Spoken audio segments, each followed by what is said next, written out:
നമ്മുടെ പിതാവായ ദൈവത്തിൽ നിന്നും കർത്താവായ യേശു ക്രിസ്തുവിൽ നിന്നും നിങ്ങൾക്ക് കൃപയും സമാധാനവും. ഇവിടെ നമ്മൾ മനസ്സിലാക്കി കഴിഞ്ഞു, ആന്തരികമായി യഹൂദനായിരിക്കുന്നവനാണ് യഥാർത്ഥ യഹൂദൻ. അപ്പോൾ അനുഷ്ഠാനങ്ങൾ, ഭാഗ്യമായ അനുഷ്ഠാനങ്ങളിലാലോ പരിച്ഛേദനത്താലോ യഹൂദനായിരിക്കുന്നവനല്ല യഹൂദനെന്ന് ദൈവം നമ്മെ പഠിപ്പിച്ചു കഴിഞ്ഞു. അപ്പോൾ പിന്നെ ഈ യഹൂദന്മാർക്ക് മേന്മ പറയാൻ ഇനി ഒരു കാര്യങ്ങളുമില്ല. പിന്നെ എന്താണ് ഉള്ളത്? എല്ലാ അരുളപ്പാടുകളും ലഭിച്ചത് ഞങ്ങൾക്കാണ്, യഹൂദന്മാർക്കാണ് എന്ന് പറയാം. പക്ഷേ ഇവിടെ നോക്ക്, ഇവിടെ നമ്മെ ദൈവം പഠിപ്പിക്കുന്ന നീതി എന്താണ്? സുവിശേഷം കേൾക്കുമ്പോൾ ഉണ്ടാകുന്ന വിശ്വാസത്താൽ ഉള്ള നീതീകരണം. അപ്പോൾ ഇങ്ങനെയുള്ള ഇങ്ങനെയുള്ള കാര്യത്തിൽ വിശ്വസിക്കാതെ ചില കൂട്ടമുണ്ടായിരുന്നു അവിടെ. അവരുടെ കൂട്ടത്തിൽ ചിലരുണ്ടായിരുന്നു. അവർക്ക് ഈ പ്രവൃത്തികൾ വേണമെന്നുള്ള കൂട്ടരാണ്. അപ്പോൾ ഈ കാലഘട്ടത്തിൽ ഉള്ള പോലെ ചിലർ ഇപ്പോഴും പ്രവൃത്തികൾ വേണം എന്ന് പറഞ്ഞ്, പ്രവൃത്തികൾ അനുഷ്ഠാനങ്ങൾ വേണം എന്ന് പറയുന്ന ചിലർ ഇപ്പോഴും ഉണ്ടല്ലോ. എന്നാൽ ഇവിടെ പൗലോസിൻ്റെ സുവിശേഷം അനുസരിച്ച് ഒരനുഷ്ഠാനവുമില്ലാതെ സുവിശേഷത്തിൻ്റെ വിശ്വാസത്താലുള്ള നീതീകരണം അത് പൗലോസിൻ്റെ കാലഘട്ടത്തിലുമുണ്ട്, ഈ സമയത്ത് ഇപ്പോഴും ഉണ്ട്. അപ്പോൾ ഇതെല്ലാം വിചാരണ ചെയ്യപ്പെടുമ്പോൾ അവൻ നീതിമാനെന്ന് തെളിയും. അതായത് ദൈവം അറിയിച്ച ഈ സുവിശേഷം വഴി, അതായത് ഈ പൗലോസ് പറയുന്ന ഈ സുവിശേഷം വഴി വിചാരണ ചെയ്യപ്പെടുമ്പോൾ ദൈവം നീതിമാനെന്ന് തെളിയും, അല്ലേ? അപ്പോഴാണ് യഥാർത്ഥത്തിൽ തെളിയുന്നത്. അതുവരെ ആളുകൾ പല രീതിയിൽ അനുഷ്ഠാനങ്ങളിലൂടെയാണ് രക്ഷ പ്രാപിക്കുന്നതെന്ന് പറഞ്ഞു പോകും, അല്ലേ? എന്നാൽ ഇവിടെ പൗലോസ് പഠിപ്പിക്കുന്നത് എപ്പോഴും ആ യേശുക്രിസ്തു ചെയ്ത അനുഷ്ഠാനങ്ങളെക്കുറിച്ചുള്ള ആ സുവിശേഷ പ്രസംഗം, യേശുക്രിസ്തു എന്തെല്ലാം ചെയ്തു, എന്തെല്ലാം പ്രവർത്തിച്ചു എന്നുള്ള ആ സുവിശേഷ പ്രസംഗത്തിലുള്ള വിശ്വാസത്താലാണ് നീതീകരിക്കുന്നത് എന്നുള്ള ആ ഒരു ഇതിൽ തന്നെയാണ് ഇപ്പോഴും പോകുന്നത്. ദൈവം നീതിമാനാണ്. ദൈവം നീതിമാനല്ലെങ്കിൽ ദൈവം എങ്ങനെ ലോകത്തെ വിധിക്കും, അല്ലേ? അപ്പോൾ ദൈവം നീതിമാനാണ്. ആ ദൈവമാണ് ഈ സുവിശേഷം ഇപ്പോൾ ആർക്ക് നൽകിയിരിക്കുന്നത്? പൗലോസിന് നൽകിയിരിക്കുന്നത്. അതായത് ഇനി വിശ്വാസത്താലാണ് നീതീകരണം, അനുഷ്ഠാനത്താലല്ല എന്ന് പൗലോസിലൂടെ ഈ സുവിശേഷം നൽകിയിട്ടുണ്ട്. ഇത് വിശ്വസിക്കുന്നവരും വിശ്വസിക്കാത്തവരുമുണ്ട്. ഇത് തെളിയിക്കപ്പെടുന്നത് വിചാരണ ചെയ്യപ്പെടുമ്പോൾ. ഇപ്പോൾ റോമൻ 3-ാം അധ്യായത്തിലോ 9-ാം വാക്യം എന്താ പറഞ്ഞേക്കുന്നത്? യഹൂദരായ നമുക്ക് വല്ല മേന്മയും ഉണ്ടോ, അല്ലേ? ഒരു മേന്മയും പറയാനില്ലാത്ത അവസ്ഥയായിരിക്കുകയാണ്. അല്ലേ? ഇവിടെ യഹൂദനോ ഗ്രീക്കുകാരനോ എല്ലാവരും പാപത്തിന് അധീനരായിരിക്കുന്നു. അതായത് ഇങ്ങനെയാണ് എഴുതപ്പെട്ടിരിക്കുന്നത്, അല്ലേ? നീതിമാനായി ആരുമില്ല, ഒരുവൻ പോലുമില്ല, അല്ലേ? ഇനി എല്ലാവരും പാപത്തിന് അടിമകൾ. നമ്മൾ നോക്കി യേശു ക്രിസ്തു വരുമ്പോൾ, അല്ലേ, അവിടെ എല്ലാവരും പാപത്തിന് അടിമകളായിരുന്നു, രോഗത്തിനും പാപത്തിനും അടിമകളായിരുന്നു. അതിപ്പോൾ യഹൂദരായാലും വിജാതിയരായ നമ്മളും എല്ലാവരും അത് എഴുതപ്പെട്ടിരിക്കുന്നു എന്ന് പറഞ്ഞു കഴിഞ്ഞാൽ പിന്നെ സകല മനുഷ്യരും പാപത്തിന് അധീനരായാണ്. അതായത് എന്തുകൊണ്ടാണ് പാപത്തിന് അധീനരായത്? നിയമം കാര്യം ഗ്രഹിക്കുന്നവനില്ല, ദൈവത്തെ അന്വേഷിക്കുന്നവനുമില്ല. അപ്പോൾ കാര്യം ഗ്രഹിക്കണം. ദൈവത്തെ അന്വേഷിക്കുക എന്ന് പറഞ്ഞാൽ കാര്യം ഗ്രഹിക്കുക. അപ്പോൾ ദൈവം എന്താണ് ഒരുക്കിയിരിക്കുന്നത് എന്നുള്ള കാര്യം ഗ്രഹിക്കുക. അല്ലാതെ നമ്മൾ എന്തെങ്കിലും അനുഷ്ഠാനങ്ങൾ വെച്ച് മുന്നോട്ട് പോകാം എന്ന് വിചാരിക്കരുത്. ദൈവം ഒരുപാട് അനുഷ്ഠാനങ്ങൾ ചെയ്തിട്ടുണ്ട്. പക്ഷേ ആ അനുഷ്ഠാനങ്ങളിലുള്ള അനുഷ്ഠാനങ്ങൾ നമ്മൾ ചെയ്യുന്നതിലൂടെ അല്ല, ആ അനുഷ്ഠാനങ്ങളിലൂടെ ദൈവം എന്താണ് നമുക്ക് നൽകിയിരിക്കുന്ന സുവിശേഷം എന്ന് മനസ്സിലാക്കി അത് വിശ്വസിക്കുമ്പോഴാണ് നാം രക്ഷ പ്രാപിക്കുന്നത്. അതങ്ങ് നോക്ക്, എന്താണ് പറഞ്ഞേക്കുന്നത്? എല്ലാവരും ഒന്നടങ്കം വഴിതെറ്റിപ്പോയിരിക്കുന്നു എന്നാണ് പറഞ്ഞത്, മനസ്സിലായ? നന്മ ചെയ്യുന്നവനില്ല, ഒരുവനുമില്ല, മനസ്സിലായ? അങ്ങനെയാണ് വിശുദ്ധകാരനെ എഴുതിയിരിക്കുന്നത്. ഇവിടെ ഈ സമയത്ത് നമ്മെ രക്ഷിക്കാൻ വരുന്നത് ഒരു പ്രവൃത്തികളും അനുഷ്ഠാനങ്ങളിലും കൂടെ നടന്ന ഒരു ജനത മുഴുവനും, മനസ്സിലായ, തിന്മയ്ക്ക് കീഴിലായി പോയി. അവരുടെ തൊണ്ട തുറന്ന ശവക്കുഴിയാണ്, അല്ലേ? അവരുടെ പാദങ്ങൾ രക്തം ചുരിയാൻ വെമ്പുന്നു, അവരുടെ വായ് കയ്പ് ശാപവും നിറഞ്ഞിരിക്കുന്നു എന്ന് വെച്ച് കഴിഞ്ഞാൽ, അല്ലേ, അവിടെ നീതിമാനായിട്ട് ഒന്നുമില്ല. ആ സമയത്താണ് നമ്മളെ വിശ്വാസത്താൽ നീതീകരിക്കാനായി ഈ സുവിശേഷം ദൈവം നൽകുന്നത്. നിങ്ങൾ നോക്ക്, ആ കാലത്തുമായാലും ഇപ്പോഴായാലും അനുഷ്ഠാനങ്ങളും നിയമങ്ങളും അനുഷ്ഠിച്ച് നടക്കുന്ന ഒരു വിഭാഗമുണ്ടല്ലോ. അവരുടെ ഇടയിൽ എന്താണ്? അവർക്ക് സമാധാനത്തിൻ്റെ മാർഗമാണോ? നിങ്ങൾ നോക്കുക, അവർക്ക് ദൈവഭയമുണ്ടോ? അവർ തമ്മിൽ തല്ലുകയാണ്. നിങ്ങൾ മനസ്സിലാക്കണം, ഇതിൻ്റെ ഫലങ്ങൾ എന്താണെന്ന് മനസ്സിലാക്കണം. റോമ 3:19 പറഞ്ഞിരിക്കുന്നതാണ്, നിയമത്തിൻ്റെ അനുശാസനങ്ങളെല്ലാം നിയമത്തിന് കീഴുള്ളവരോടാണ് പറഞ്ഞിരിക്കുന്നത്. നിയമത്തിന് കീഴുള്ളവരാരാണ്? ഇസ്രായേൽക്കാരോടാണ്.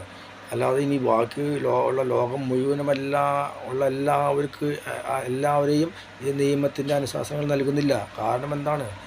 ഇപ്പോൾ ഈ നിയമത്തിൻ്റെ അനുശാസനം നൽകിയവരുടെ തന്നെ വായ അടച്ചു കളഞ്ഞു, മനസ്സിലായോ? അതിനങ്ങൾ നിശബ്ദമായി.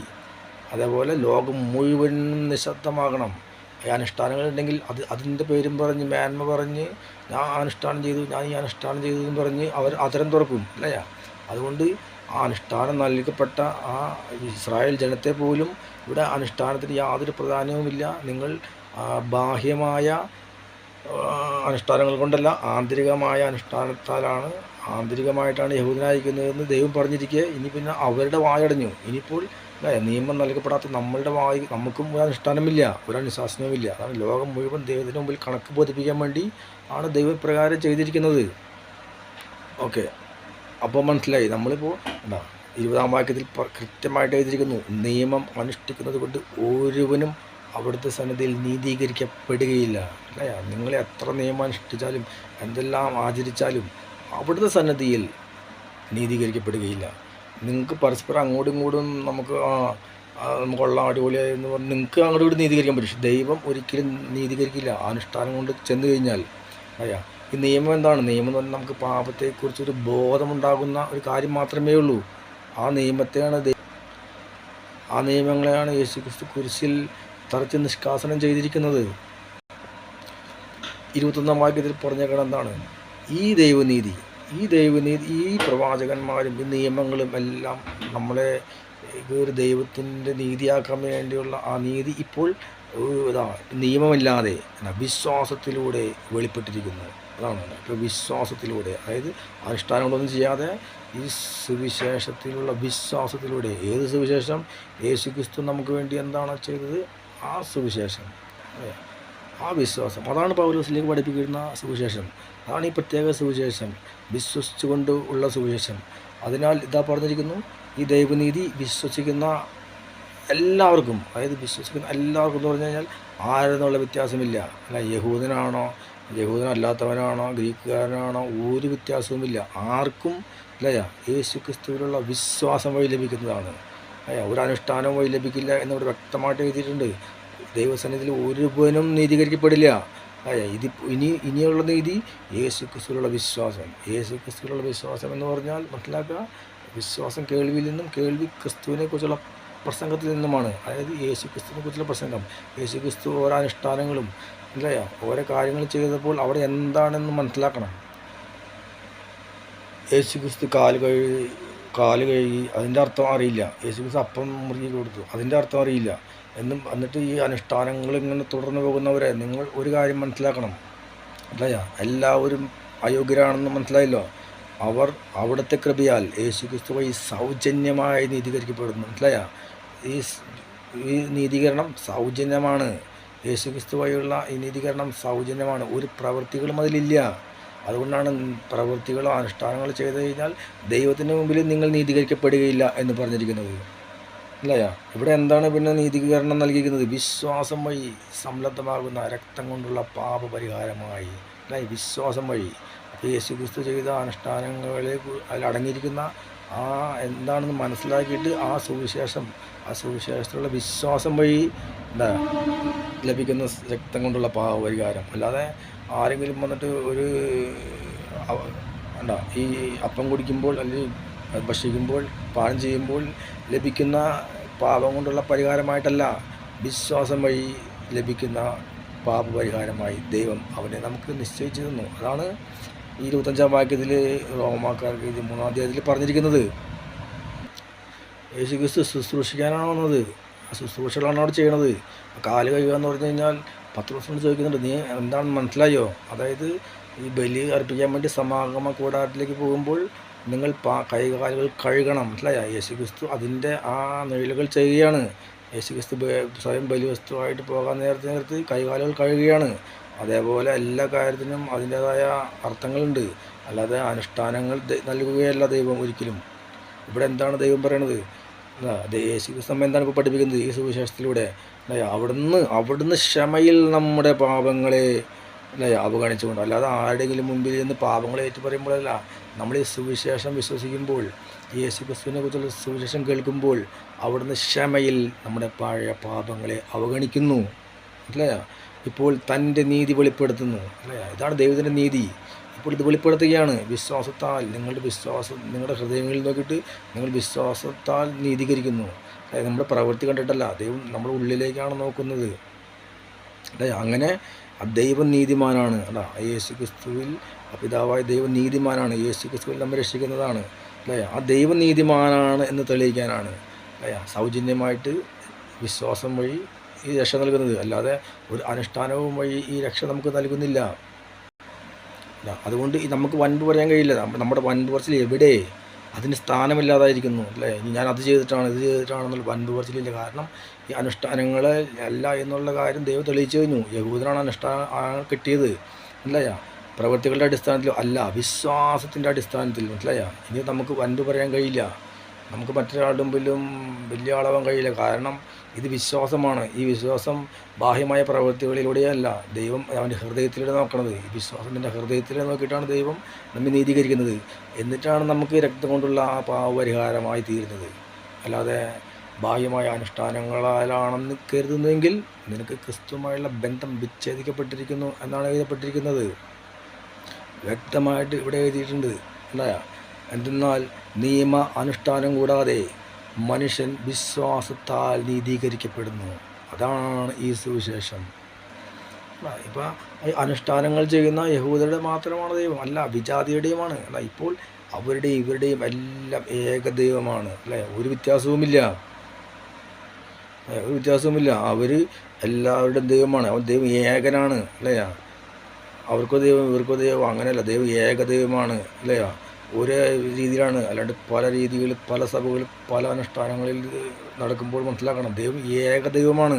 ആ ദൈവം ദർശിക്കുന്നത് വിശ്വാസത്താൽ നീതീകരണമാണ്. അതുകൊണ്ടാണ് അവൻ പരിച്ഛേദിതനായാലും അനുഷ്ഠാനങ്ങളുള്ളവനായാലും യഹൂദനായാലും അല്ലേ അപരിച്ഛേദിതനായാലും വിജാതീയരായ അനുഷ്ഠാനങ്ങളൊന്നും നൽകപ്പെടാത്തവരായാലും അവരവരുടെ വിശ്വാസത്താൽ അല്ലേ അവരവരുടെ വിശ്വാസം അല്ലേ.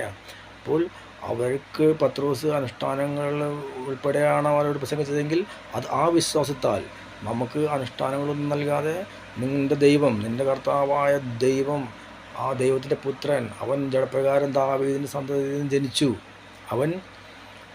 അവൻ മരിച്ചവരിൽ നിന്നുള്ള ഉത്ഥാനം വഴി വിശുദ്ധിയുടെ ആത്മാവിന് ചേർന്നതും ദൈവപുത്രനായിരിക്കുന്നു. ഇങ്ങനെയുള്ള സുവിശേഷത്തിലുള്ള വിശ്വാസത്താലാണ് നീതീകരണം എന്ന് നമ്മൾ അറിയണം. ഇവിടെ ചോദിക്കുന്നുണ്ട്, ആകയാൽ നാം നിയമത്തെ അസാധുവാക്കുകയാണ് ചെയ്യുന്നത്? അല്ല, ഉറപ്പിക്കുകയാണ് അല്ലേ. യേശു ക്രിസ്തു എല്ലാത്തെയും ഉറപ്പിക്കുകയാണ് ചെയ്തത് അല്ലേ. അതുവരെ ഉണ്ടായിരുന്ന ആ അനുഷ്ഠാനങ്ങളെ പെസക അത് ക്രിസ്തുവിൻ്റെ നിഴലുകളായിരുന്നു. ആ ആചരണത്തിലൂടെ യേശു ക്രിസ്തു അവിടെ ആ പെസക ആചരിക്കുകയാണ്, അനുഷ്ഠിക്കുകയാണ് അല്ലേ. അതിലൂടെ ആ യേശു ക്രിസ്തുവിൻ്റെ നിഴലുകളായിരുന്നത് അതിനെ പൂർത്തീകരിക്കുകയാണ്. അങ്ങനെ ദൈവം ഓരോ കാര്യങ്ങളും പൂർത്തീകരിക്കുകയാണ്. ഇത് മനസ്സിലാകാതെ അത് ഇങ്ങനെ അത് ചെയ്യാൻ പറഞ്ഞു ഇത് ചെയ്യാൻ പറഞ്ഞു എന്ന് പറഞ്ഞ് നമ്മൾ വീണ്ടും അനുഷ്ഠാനങ്ങളിലേക്ക് തന്നെ പോവുകയാണ്. ഇവിടെ ഇത്രയും അധ്യായങ്ങളിലായിട്ടും അതിൽ ഈ പൗലോസ്ലീഹ ഇതിലൂടെ യേശു ക്രിസ്തു പഠിപ്പിക്കുന്നത് എന്താണ്?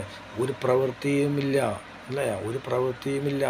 എല്ലാ പ്രവൃത്തികളും ചെയ്ത് ഞാൻ കർത്താവാണ് അല്ലേ. ആ കർത്താവ് എല്ലാ പ്രവൃത്തി ചെയ്തു. ആ പ്രവൃത്തികളിൽ അടങ്ങിയിരിക്കുന്ന ആ സുവിശേഷ രഹസ്യങ്ങൾ മനസ്സിലാക്കി വിശ്വാസത്താൽ നീതീകരിക്കപ്പെടാനാണ് ദൈവം ഈ സുവിശേഷം നൽകിയിരിക്കുന്നത്, പ്രത്യേക സുവിശേഷം നൽകിയിരിക്കുന്നത്. ഇത് മനസ്സിലാക്കാനാണ് ദൈവം നമ്മെ ഓരോ അധ്യായങ്ങളിലൂടെയും ഇത്രയും വിശദമായിട്ട് ഇനി വരുന്ന അധ്യായങ്ങളിലും ഇത് തന്നെയാണ് ദൈവം പറഞ്ഞ് പഠിപ്പിക്കുന്നത് അല്ലേ. അല്ലാതെ ഏതെങ്കിലും ഒരു അപ്പം ഭക്ഷിച്ച് രക്ഷപ്പെടാനാണെങ്കിൽ എന്തുകൊണ്ട് അത് ആ ഒരു അനുഷ്ഠാനം വേണമെന്ന് പറയാതെ ഒരു അനുഷ്ഠാനവും നിങ്ങൾക്കില്ല എന്ന് പഠിപ്പിക്കുകയാണ്. ദൈവം ആകർഷിക്കാതെ ഒരുവനും, പിതാവ് ആകർഷിക്കാതെ ഒരുവനും പുത്രൻ്റെ അടുക്കലേക്ക് എത്തുകയില്ല അല്ലേ. അപ്പോൾ ഈ സുവിശേഷത്തിലൂടെ ദൈവം നമ്മെ ആകർഷിക്കാൻ വരുന്ന അധ്യായങ്ങൾ കൂടുതൽ പഠിക്കുവാനും മനസ്സിലാക്കുവാനും ദൈവം നമുക്ക് ഇടവരുത്തട്ടെ.